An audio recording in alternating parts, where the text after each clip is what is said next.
si Emilio Aguinaldo. Si Emilio Aguinaldo ay pinanganak noong Marso 22, 1869 sa Cavite el Viejo, kilala ngayon sa tawag na Kawit, Cavite. Ang mga magulang niya na sina Carlos Hamir Aguinaldo at Trinidad Fami Aguinaldo ay mag-asawang mestizo Tagalog-Sino at may kaya sa buhay. Ang kanyang ama ay ang inatasang gobernador silyo ng komunidad o munisipal na gobernador sa administrasyon ng Espanyol kolonyal.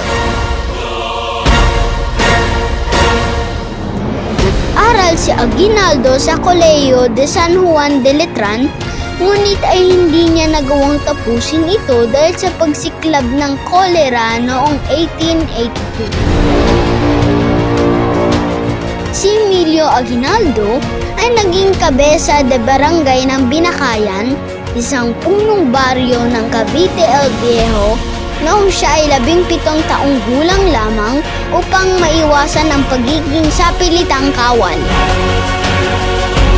Si Emilio Aguinaldo ay isang revolusyonaryong Pilipino, politiko at isang lider ng militar na kinilala bilang opisyal na unang Pangulo ng Pilipinas noong 1899 hanggang 1901 at unang presidente ng isang konstitusyonal na republika sa Asya. Pinamunuan niya ang puwersa ng Pilipinas sa unang laban sa Espanya noong mga huling taon ng Rebolusyong Pilipino noong 1896 hanggang 1898 at pagkatapos ay sa digmaang Espanyol-Amerikano noong 1898 at sa wakas ay laban sa Estados Unidos sa panahon ng digmaang Pilipino-Amerikano noong 1899 hanggang 1901. Siya ay nahuli sa palanan Isabela ng puwersang Amerikano noong Marso 23, 1901 dahilan upang magtapos ang kanyang pagkapangulo. Noong 1935, tumakbo si Aguinaldo sa pagkapangulo ng Philippine Commonwealth, subalit siya ay natalo ni Manuel Quezon. Matapos sumalakay ang mga Hapones sa Pilipinas noong 1941, nakipagtulungan siya sa mga bagong pinuno at umapila pa sa radyo para sa pagsuko ng mga puwersa ng Amerikano at Pilipino sa Bataan.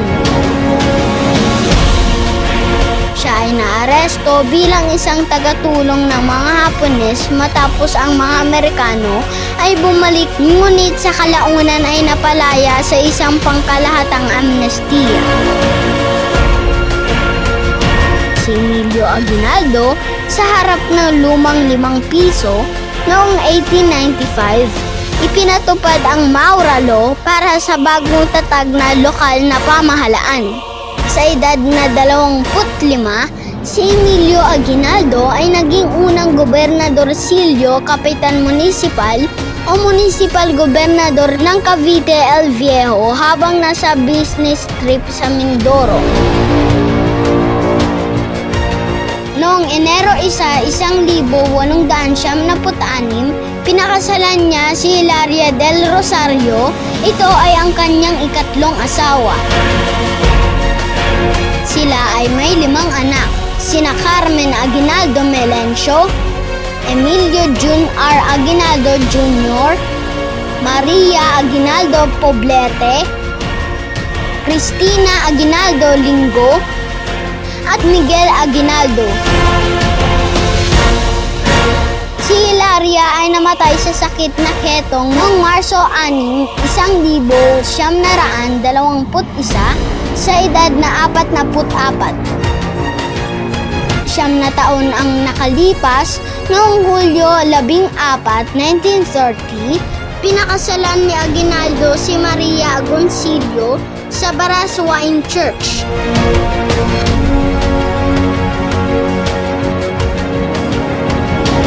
Namatay si Maria Agoncillo noong Mayo 29, 1963, isang taon bago si Aguinaldo mismo ay namayapa rin noong Pebrero 6, 1964. At ito ang talambuhay ni Emilio Aguinaldo.